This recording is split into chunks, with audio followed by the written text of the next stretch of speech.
Okay. Ugh, my nose really itches. Sorry. Let's go to numbers 11 through 20, and we'll see what we can figure out on these ones.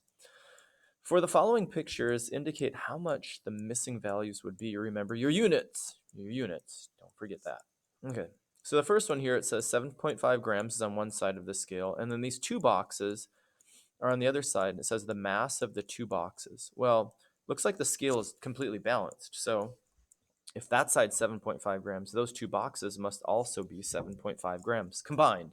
And if you cut them in half, I guess they would be 3.75 grams a piece, right? Excuse me.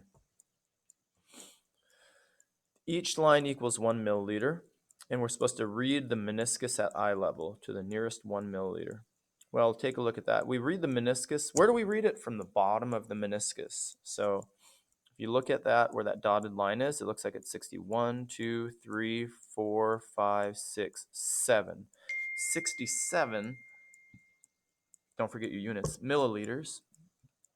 The paper clip is to the nearest tenth of a centimeter. So there's 1 centimeter, there's 2 centimeters.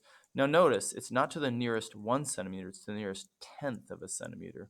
So we'd go 1.1, 2, 3, 4, 5, 6, 7, 8. 1.8 centimeters, because that's the nearest tenth. Temperature to the nearest 5 degrees Celsius. Don't use that side. That's the American Standard side. We don't use that in science. We use the Celsius side. That's the metric system. If we go up, we see 50 here, 60 there. So it's halfway between 50 and 60, which would be 55 because we're rounding to the nearest 5 degrees Celsius, right? 55 degrees Celsius. Ah, where'd it go? Okay. These ones right here, this is the metric conversions. They're a little bit more tricky to try to explain here. I'll see if I can do this, but see that horse there? Horse to fly, you multiply. You move the decimal to the right if you go that way down the King Henry scale, right?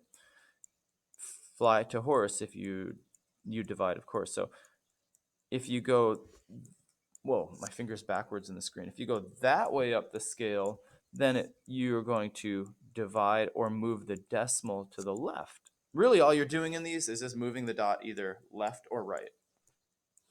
So let's take a look. 235 km. Where do we start? And K, that's king, kilo. So I've got 235 kilometers, like see kilometer right there. I want to go to meter. Well, where's meter? It's the units, the base unit. Meter to right here, 2 meters. So I'm going to be moving 1, 2, 3 that direction.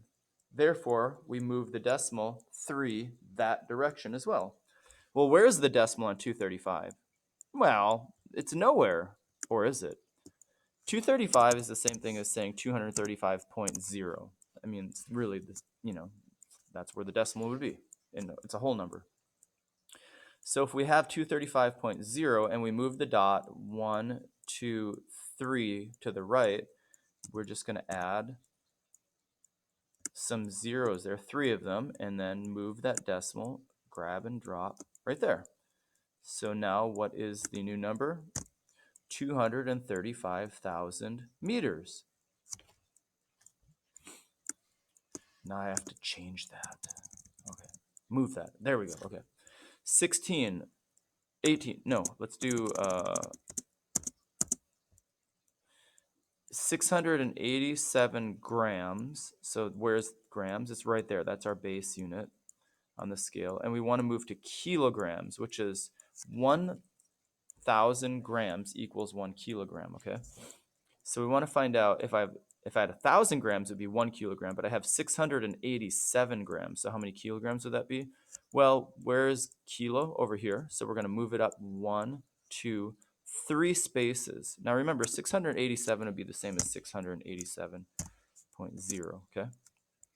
But we have to move that decimal 3 spaces, 1, 2, 3, right to there now, because we moved it up 3 spaces, because remember, we're going that way, up the scale.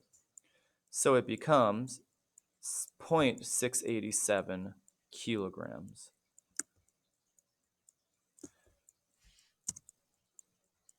So if you are confused by that, just watch a quick YouTube tutorial on it to remind yourself about King Henry and how he died by drinking chocolate milk. I've done 2 of those there. Hopefully that helps. 24, height of Central Middle School. Well, these are estimations. Like, which would be the best unit to use to make these estimations? Well, kilometers is really big. It's 6/10 of a mile, basically. And the school is definitely not that tall. Milliliters measures liquid. That's not even measuring height. So it would be meters. Because remember, a meter stick, we use them in class. They're about 3 feet. So about 7 of those would be about the height of the school. 25, volume of a standard bathtub. Kiloliters is 1,000 liters. Now think about that. This is 2 liters, okay? So a kiloliter would be 500 of those bottles. That would be too much for a bathtub. Kilogram, grams measures mass. It's not even a measurement of liquid, so it would be 300 liters. Mass of an adult black lab. A kilogram is the equivalent of like a thick science book. That's how they measure kilogram. So 20 kilograms, that would be a little bit, that'd be like, well, it'd be like 20 textbooks. I guess that would be the one. Yeah, kilogram, 20 kilograms. 27, summer is approaching and Tristan is looking to make lemonade. What is the solute? What is the solvent? Take a look at that. The solute is the lemonade mix and the solvent is the water. Now, how do you know that? Because the solute is the thing that gets dissolved. It salutes goodbye. The solvent is the thing that does the dissolving. Notice the V in there? I think of the V as like a jackhammer, like, and it's breaking things apart and dissolving them. And in the picture, you see that it's getting dissolved there. So the solute is the thing that salutes goodbye. That would be the lemonade powder. Solvent is the water. Did the solute disappear in the solvent? Well, when you mix lemonade mix in, you're like, well, yeah, it disappeared. But did it? It didn't disappear. Disappear means that it's gone completely. In our case, we have to think in terms of science. It didn't disappear, it dissolved. If you look in the picture, see how the little particles are still in the solution? It dissolved. Is dissolving lemonade water in water an example of a physical or chemical change, and why? Physical changes you can turn back pretty easily. Chemical changes you can't. Like if you burn a match and it turns black into charcoal, you can't get it to turn back into a match. But what about the lemonade? Well, you could say, well, I dissolved the lemonade, it's gone. I can't get it back. You actually can. If you leave your glass of lemonade out for about 2 months and all the water in there dissolves, guess what's going to be at the bottom of that cup again? Lemonade powder. Yeah. So it's a physical change. Directions: complete the following chart below. Label each box representing the state of matter, solid, liquid, or gas. Explain the arrows, or label the arrows: freezing, melting, condensing, evaporating, deposition, and sublimation. Explain the bullets by using the following terms: fast moving particles, slow moving particles, slow moving particles. No shape, loose shape, fixed, rigid shape. No definite volume, definite volume, definite volume. High energy, medium energy, low energy. So we're going to just fill in the gaps here. Warming up, notice the arrow's pointing that way. So if we have right here, in that line right there, we would type in solid. Solid, because that's solid. And then when we warm it up, it changes to the next state of matter, which is, yeah, you got it, it's a liquid. And then to the next state of matter right here on this line, you'd put gas. What, you see this arrow right here, what is it called when you change a solid to a liquid? It's called melting. So right there, you'd write melting. How about a liquid to a gas? Well, that would be called evaporation, if you remember the 4th grade water cycle. What if you have a gas and then it turns into a liquid, like on your ice cold glass of lemonade on the porch, and then all of a sudden beads of water start to form around it? Well, that's the liquid vapor in the air condensing on your glass. So that's condensation. And then the liquid turning into a solid, well, that's freezing right there. Your ice cubes in the fridge, freezer. But what if you go from a solid all the way to a gas? That's what we did with dry ice. Remember playing with dry ice in class? That was super fun. That's called sublimation. And then remember, the word is right up here, sublimation. And then down here, if you go from a gas all the way to a solid, which we don't do, it's very difficult to do. You need special machines and stuff to do that kind of thing. We call that one deposition. What about the dots? Well, solids, they have a fixed volume, like the size of them stays the same. They are slow moving particles, because when something's frozen solid, the particles are very slow moving, and as you heat things up, remember, it agitates the particles and they start going nuts. Fixed volume, slow moving particles, definite shape, because like an ice cube has a definite shape, and then very low energy. Solids have low energy. If liquid has no definite volume, because if you pour it in a container, it will change the shape of it. Or no, I'm sorry, it has a definite volume. Volume is how much space it takes up. So remember when we tried to put the liquid in the syringe and squeeze the syringe and compress the liquid, we couldn't do it. So it has a definite volume, but no definite shape.